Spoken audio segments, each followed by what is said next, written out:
an incident from the Prophet ﷺ's life in which he said on one occasion when he saw an individual lying on the ground by the name of Ya'ish ibn Tikhafa. He saw him lying on the ground on his stomach. So he came and he nudged him with his foot.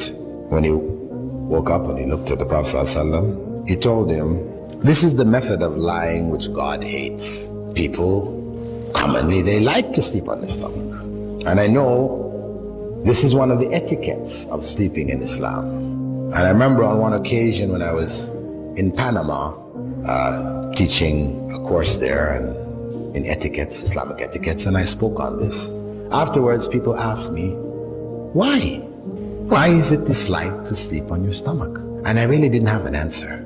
Anyway, I just told them, hey, Prophet Muhammad ﷺ said, God hates it, he dislikes it, better you don't do it. From there, I was flying to Guyana to do a course in Guyana also. Whilst I was on the airplane, I was reading the Time magazine.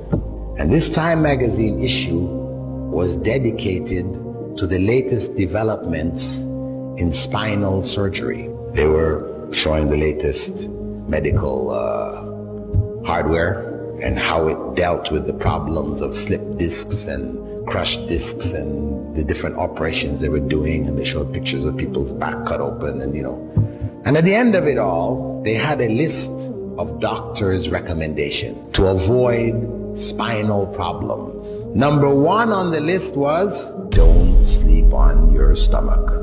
That was number one. And they went on to explain. They gave a whole explanation about it. Yes, the spine, heavy, bony structure, heaviest one in your whole body. When you sleep on your stomach, everything in front of it is soft tissue, soft organs. Your intestines, your stomach, your lungs, all of this is soft. So what happens is that the spine sags downwards. And this is what contributes to the exaggerated, what they call lumbar curvature of the spine. The old people, they're walking around, their backs are like this. This is from this. Yeah, they pointed it out. Furthermore, I said, mashallah, that was something. Then that was like 1981 when I came across that. And alhamdulillah, from then on I used to mention it in lectures and so on. So people could see, this is benefit there, something that you can't imagine. 1,400 years ago, Muslims, when the Prophet ﷺ said, don't do it because it's hated by Allah, they stopped doing it.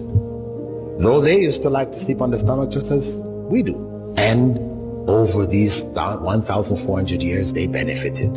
All the people who didn't do it were harmed in one way or another. So I said, mashallah, and that's how we should approach the things which Allah has prohibited and disliked. That it's better not to do it. Stay away from it because there's harm in it. Even if we can't see where the harm is.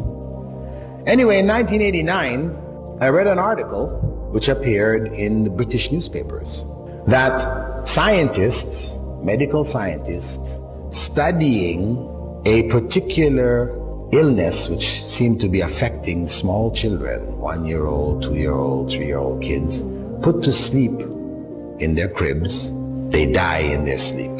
They call it crib death or sudden death syndrome, SDS, different names they're given to it. But they didn't know why, what was causing. So medical researchers did some statistical studies. They sent out researchers to people whose children had died, and they gathered up information about what the circumstances of the home was, what type of beds they put them in, what was the temperature of the rooms, all kinds of information. Anything they could think of that was related to the circumstance in which the child went to sleep that might possibly have a common factor, which would then be the danger factor. When they fed this stuff into computers, correlated the results, up popped what? Children being put to sleep on their stomachs. So they made a major announcement across England, front page news. Doctors warn parents, do not put your children to sleep on their stomachs. Anyway, the point is that 7 years later, in 1996, the researchers, after making this a standard part of, you could say, the information given to people who just had children, this kind of stuff, hospital information, advising parents don't put your children to sleep on the stomach. and this countrywide campaign to make this known, they found that after 7 years, the rate of cot death had dropped by some 68 or something like this percent. It had dropped drastically.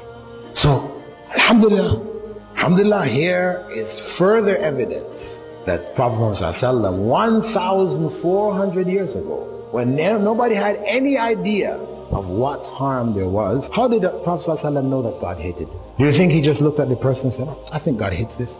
Let me tell him God hates this. No. Obviously, Angel Gabriel came and told him, when he saw the man lying there, he told him that Allah hates lying on the stomach. So he passed on that revelation that came to him.